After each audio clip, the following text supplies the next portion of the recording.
नमस्कार, मेरा नाम है डॉक्टर पुरु धवन और आज इस वीडियो में हम बात करने वाले हैं वो है हैंड स्ट्रेंथनिंग की। पैरालिसिस के पेशेंट में हम एक बहुत बड़ी दिक्कत देखते हैं कि उनका पैर तो बहुत जल्दी ठीक हो जाता है बट हाथ कहीं ना कहीं पीछे रह जाता है रिकवरी के अंदर। तो इस रिकवरी को फास्ट करने के लिए हमारे पास बहुत सारे मेथड होते हैं और उनमें से एक ये है कि आप अपने हाथ को टाइम ज़्यादा दो। अब अपने आर्म को समझने की कोशिश करो कि आर्म के अंदर कौन कौन सी मसल है जिसे ब्रेन चलाता है, और उसको हम जॉइंट से भी कर सकते हैं क्योंकि वो आपके लिए आसान हो जाएगा। तो ये देखो आपका ये जॉइंट है, इस जॉइंट को चलाने के लिए कुछ स्पेसिफिक मसल्स काम कर रही हैं। ठीक है, अभी हमारी एल्बो आ गई, इसके लिए हमारी कुछ अलग मसल्स काम कर रही हैं। तो हमें सेट ऑफ मसल्स को स्ट्रेंथन अप करना पड़ता है। तो आज हम सीखेंगे कि किस तरह से आप एक डंबल की वेट से, बहुत हल्का सा डंबल है, 1-2 किलो का डंबल है, इसको यूज़ करते हुए कैसे आप अपनी एल्बो की मसल्स को स्ट्रेंथन अप कर सकते हो। तो आपने करना कुछ नहीं है, जैसे मैं बैठा हूँ टेबल पे वैसे ही बैठना है, खड़े होकर नहीं करनी ये एक्सरसाइज। आपने डंबल लेना है, अपनी एल्बो को नीचे रेस्ट करवाना है टेबल के ऊपर और आपने 1 2 3 4 5 6 7 8 9 और 10 के आपने सेट करने हैं। 3 से ज्यादा मत कीजिएगा। अगर 10 आपसे ना हो, आप स्टार्ट करना शुरू कीजिए 1 या 2 से, 3 से 4 से, जितनी आपकी ताकत आपसे लगे। अगर आपकी मसल्स बहुत ज्यादा थक जाएंगी, वो फटना शुरू कर देंगे और आपका अकड़न और दर्द दोनों ही मांसपेशी में आना शुरू हो जाएगा। तो आपने ध्यान रखना है कि अपनी क्षमता को समझना है। आप इससे छोटा वेट भी ले सकते हो और इस एक्सरसाइज करने के लिए आपको डंबल खरीदने की भी जरूरत नहीं है।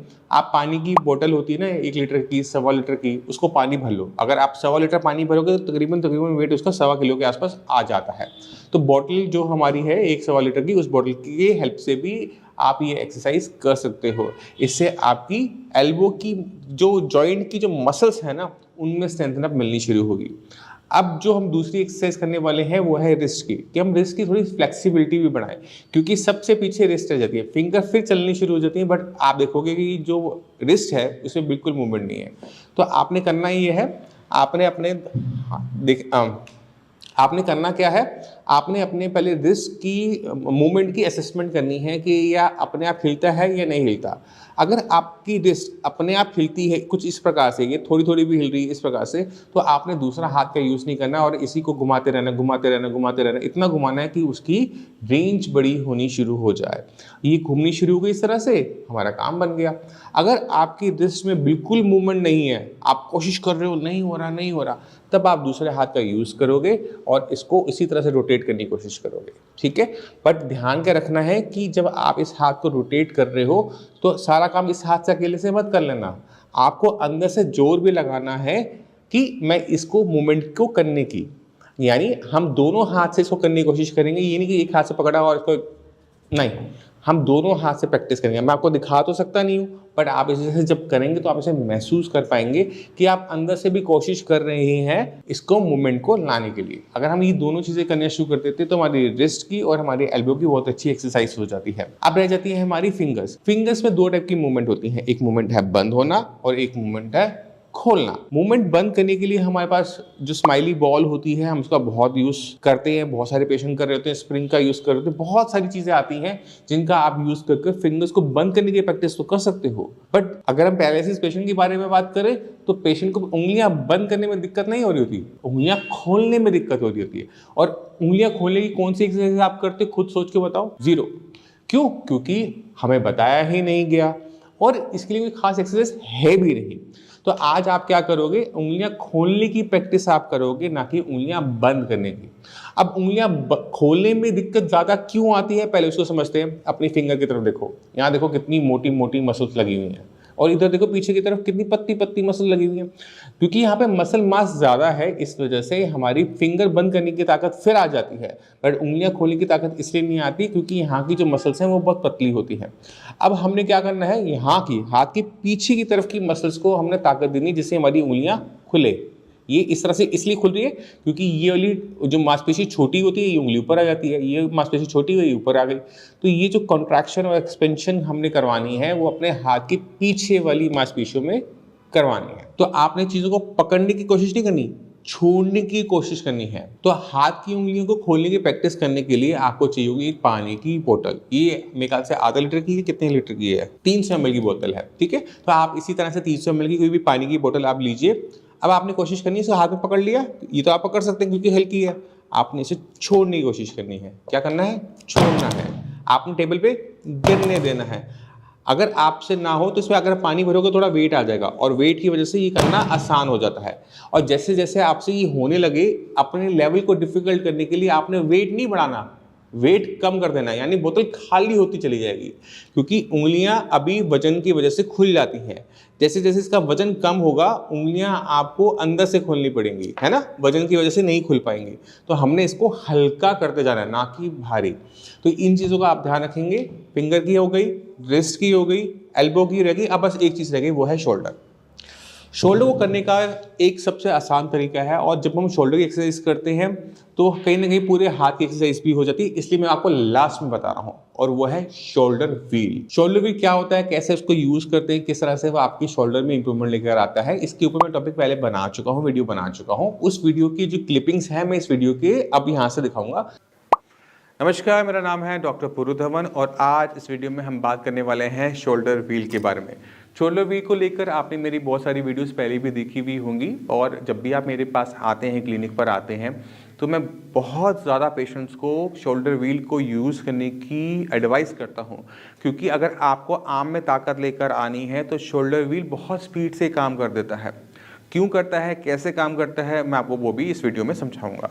तो पहले आपको समझने की ज़रूरत है कि किन पेशेंट को शोल्डर व्हील का इस्तेमाल करना चाहिए। तो शोल्डर व्हील को यूज़ करने की जो मिनिमम रिक्वायरमेंट है वो है फिंगर्स का बंद होना। अगर आपकी फिंगर्स बंद हो जाती हैं, किसी चीज़ को पकड़ लेती हैं और आपकी ग्रिप बहुत अच्छी है, तो आप इसका यूज़ कर सकते हो। अगर ग्रिप आपकी अच्छी नहीं है तो शोल्डर व्हील को यूज़ करना मुश्किल होता है। तो अगर आपकी ग्रिप है तो आप इस वीडियो को आगे देखो। अगर ग्रिप नहीं है तो ग्रिप कैसे बनेगी, उसके लिए आपको साई संजीवनी आना पड़ेगा। चलो शुरू करते हैं इसको। तो आपने ग्रिप बना ली, आपके अगर हाथ नहीं खुलता तो आपने अपना उंगलियां खोली, इस पर रखी और आपने बंद कर ली। अब आप मेरी मूवमेंट को देखना, मैं से उठाने की कोशिश करता हूँ, पेशेंट इतना तो कर लेता है। दिक्कत इसके बाद आती है कि ये मूवमेंट में, और अगर आप ध्यान से देखोगे तो मेरी सारी की सारी जॉइंट्स की, मसल्स की एक साथ एक्सरसाइज हो रही है। मेरी कलाई देखो, वो थोड़ी सी वो बेंड होती है, मेरी एल्बो वो बंद हो रही है, मेरा शोल्डर पूरा 360 घूम रहा है। यानी अगर मैं इसको करता रहता हूँ, इस तरह से करता रहता हूँ, तो मेरा शोल्डर, एल्बो, मेरी रिस्ट, फिंगर सबकी एक साथ एक्सरसाइज होती है।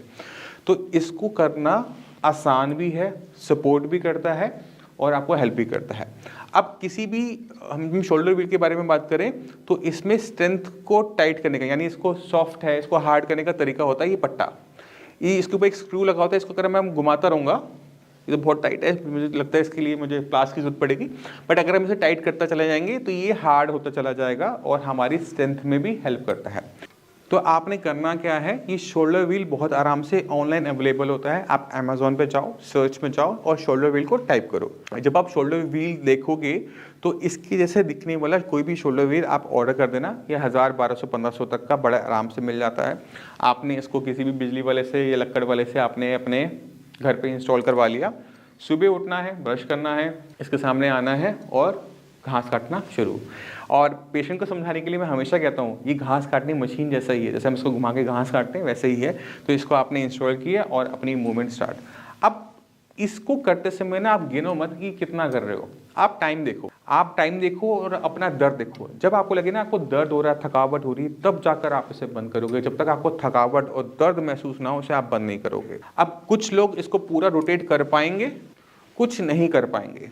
जो नहीं कर पाते उनके लिए क्या करना है मैं आपको समझाता हूँ। तो आपने क्या करना है, आपने इसको आगे पीछे करना है। जितना हो सके इसे ऊपर ले जाने की कोशिश करो, जितना हो सके इसे पीछे ले जाने की कोशिश करो। इससे क्या होगा कि आपकी रेंज बनती है। अगर आप इतना भी करते हो तो आप मेरी आर्म की मूवमेंट देखो, ये बढ़ती जाएगी। तो अब मैं कोशिश करूंगा कि यहाँ तक ले जाऊँ और इसको रोटेट कर पाऊँ। तो ये आज नहीं हो रहा, ये रोटेशन आज नहीं हो रही, ये सिर्फ इतनी ही जा रही है, बट ये धीरे धीरे बढ़नी शुरू होगी। तो आप क्या कर सकते हो, इसको देखो घड़ी की तरह है। तो आपने यहाँ पे 12 लिखा, यहाँ लिखा 6 और 1, 2, 3, 4, 5, इस तरह से आपने घड़ी बना ली, ठीक है।